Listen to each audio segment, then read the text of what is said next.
Di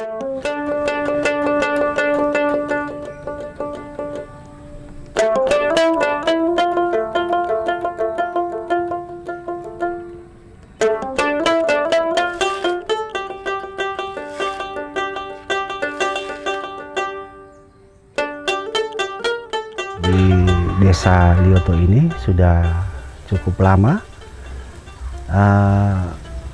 Sebelum desa ini dimekarkan memang sudah ada 1-2 orang yang sudah mulai melakukan atau pembuatan kerajinan kopiah keranjang.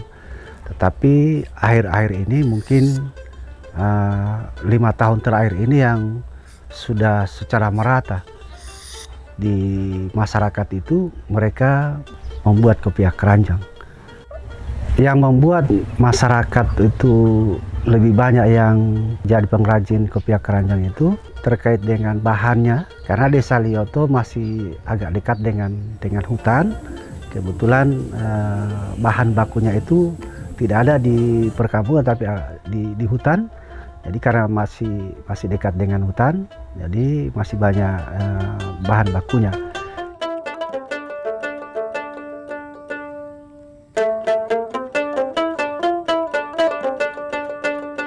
Kalau Mindu itu, kalau dalam bahasa lain dia benalu hutan. Dia mirip benalu. Tapi kalau benalu kan punya panjang. Kalau Mindu dia cuma ada yang ukuran 2 meter, paling panjang lah itu 3 meter, 4 meter, TDP paling panjang itu.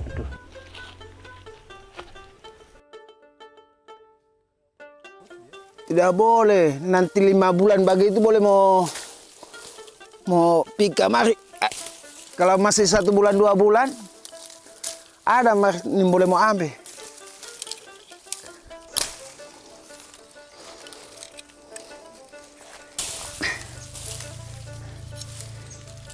Banyak orang babekan kopiah, mesti babaku ganti baca.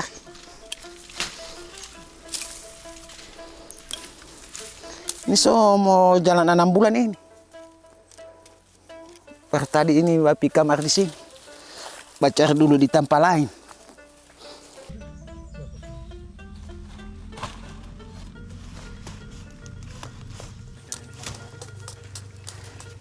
Maksudnya dia mana-mana warna.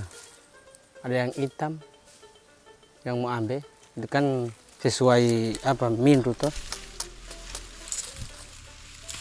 Kalau ada pesanan, misalnya kalau ada yang pesan DP motif, maksudnya DP motif cuma hitam semua ya, kasih banyak hitam yang mau ambil. Dia nanti mau panjang sekali itu, dia nanti mau tunggu sekitar 3 bulan itu baru boleh mau ambil, dia kan lagi banyak proses. Sedangkan ini agak tinggi sedikit belum ada daun. Bayangkan kalau boleh berapa lama dia mau daun.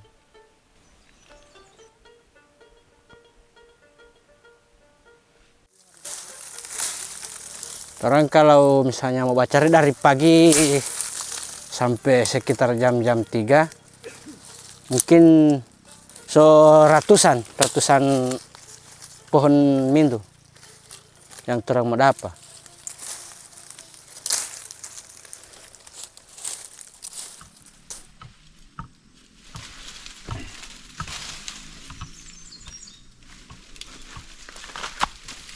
Iya, pernah ada yang batanam tapi tidak mau hidup. Setengah mati mau hidup di hutan-hutan. Kalau cuma hutan-hutan yang sembarang tuh, dia nanti di hutan-hutan yang liar begini.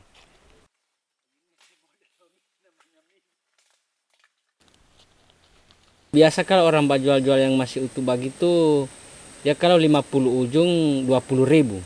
Itu kalau mau bikin kopiah yang premium belum tentu dapat 1. Kalau cuma yang kodian dia mau dapat 3. Saya yang terang cari akan kan ada sampai di Bilato sana, di Taula sana. Dia kalau mau ke Bilato dia mau berangkat dari jam 6, mungkin mau sampai jam 8 begitu, so paling lambat itu.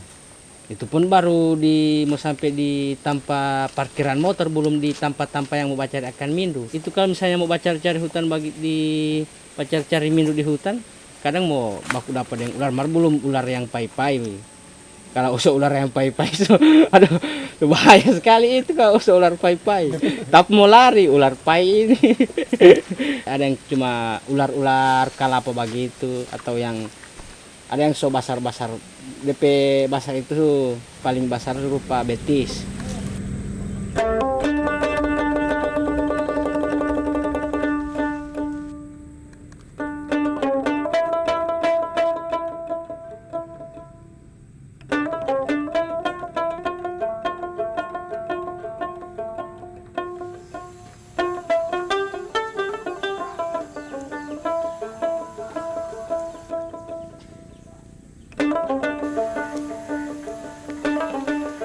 Jadi kalau misalnya dari hutan kamari itu mau sampai ke di rumah, yang satu ujung dia mau jadi tiga ujung, iya. Itu pun belum DP apa itu belum DP hitungan habis mau bala ke sana 3, yang satu kecil itu mau bala 2 lagi, jadi satu ujung mindu itu jadi 6, DP total jadi 6 ujung. Habis dibala jadi 6 ujung, dia agak dipanasin sedikit di matahari, mungkin sekitar 1 jam lah. Iya, dijemur. Kalau dia terlalu lama mau jemur, mungkin mindu so mau jadi apa? Jadi rapuh. Iya, so tidak bagus lagi mau dianyam. Setelah itu mau diraut lagi, dikasih keluar DP jantung mindu. Habis itu ada panta belek ini yang meratakan DP besar mindu, yang meratakan upaya sama semua ukuran.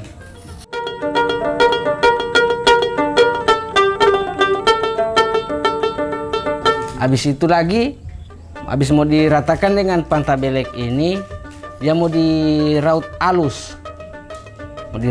Lagi. Nah, nanti DP terakhir itu semua dianyam jadi kopiah keranji.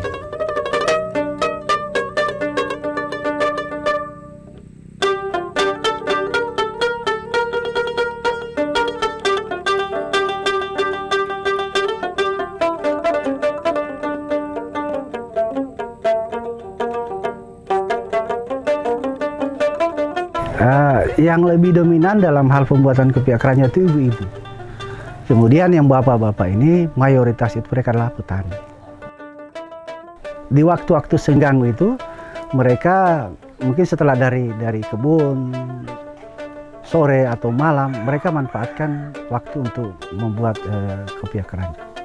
Pengrajin ini sudah semakin banyak itu karena itu tadi yang saya sampaikan bahwa di hampir setiap rumah itu ada. Jadi khusus untuk ibu-ibu ini sudah mulai terdorong untuk tidak mau untuk menganggur, mereka untuk tetap melaksanakan kegiatan-kegiatan yang bisa menambah pendapatan, khususnya membantu kepala rumah tangga.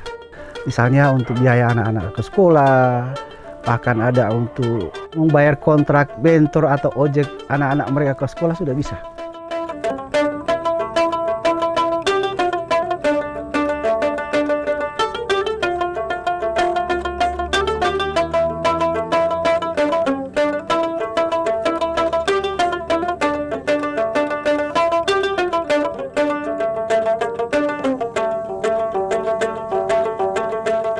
Jadi alur bisnis kopiah keranji yang kita jalani ini, pertama kita cari dulu pengrajin yang ada di wilayah-wilayah terpencil, lalu kita coba pasarkan lewat online.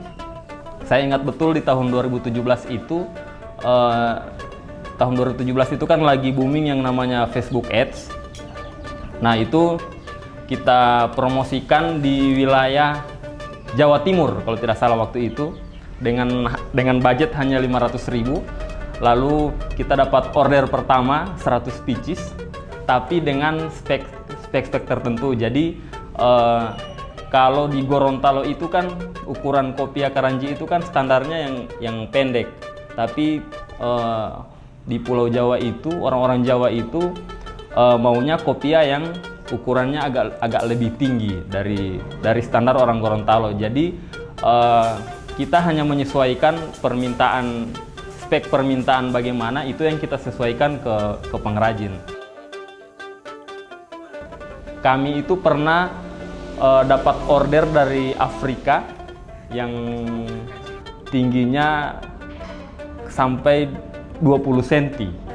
Itu kalau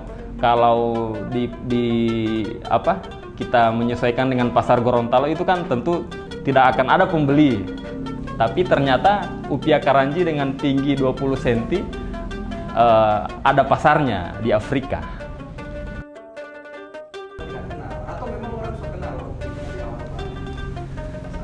Kalau ditanya susah atau tidaknya memasarkan kopia karanji ini, jujur saja kita terbantukan oleh almarhum Gus Dur. Jadi sebetulnya masyarakat Gorontalo ini perlu berterima kasih kepada almarhum Gus Dur karena secara tidak langsung beliaulah brand ambasador kopia karanji yang masyarakat Gorontalo bisa nikmati sampai hari ini peluang usahanya. Jadi tidak susah, sama sekali tidak susah kita memasarkan upia karanji ini.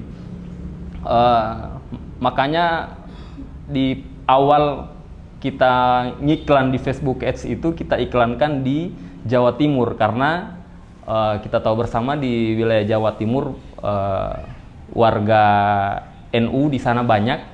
Jadi mereka sudah kenal dengan upia karanji. Bahkan kayak di Shopee, di Tokopedia kita beri nama upia karanji. Dan ternyata masyarakat luar Gorontalo sudah familiar dengan nama itu.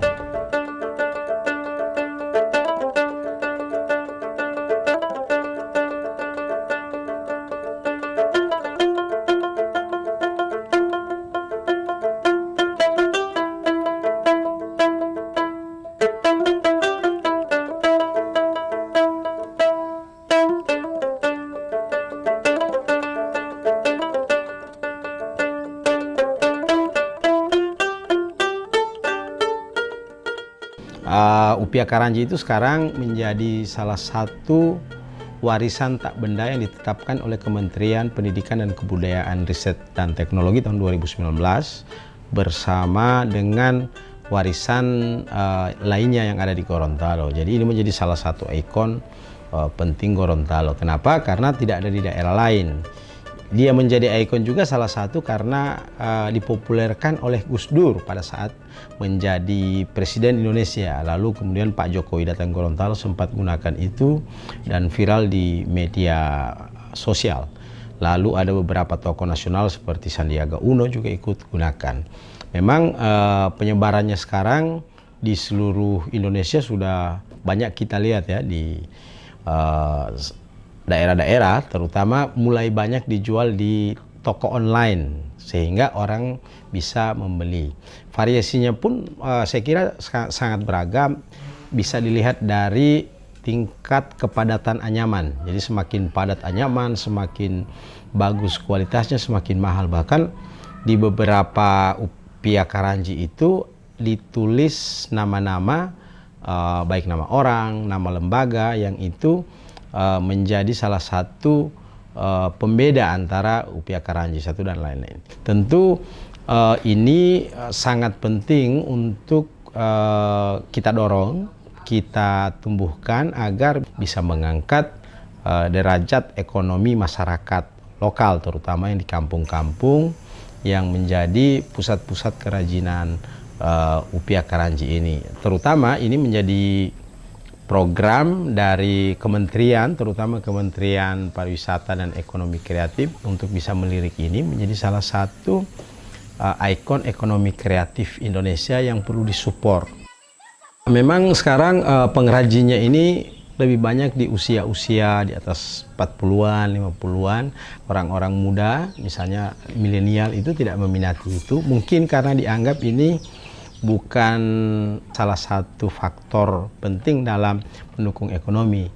Tetapi menurut saya kira harus digalakkan, misalnya mulai melalui kurikulum lokal atau muatan lokal di jenjang pendidikan SD, SMP, SMA, sehingga misalnya setiap anak baik di jenjang SD, SMP, SMA itu dia membuat satu karya akhir atau tugas akhir, misalnya membuat karanji, kopiah karanji, atau kemudian kalau yang lain misalnya seperti kain kerawang.